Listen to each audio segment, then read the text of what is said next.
I specialize in how government policies have shaped the lived experiences of Indigenous peoples in Atlantic Canada.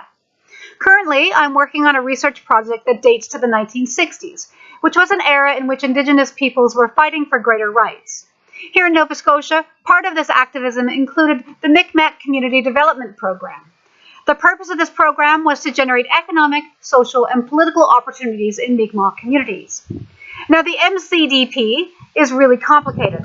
On one hand, it was run by the federal government, and so it was connected to a long legacy of colonialism in Nova Scotia.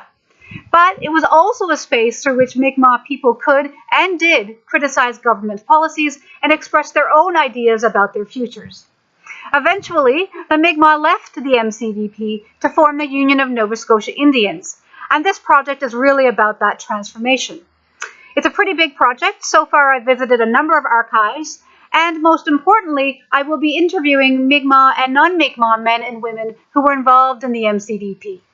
As many of you know, the Mount has a place in a pretty dark chapter of Nova Scotia's history, given its connection with the Shubenacadie Residential School. I think one way to help move beyond the harm done by residential schools, or harm that continues, is to work with Indigenous communities to share previously untold histories. And so I'm really honored and very excited to be part of this research from the Mount.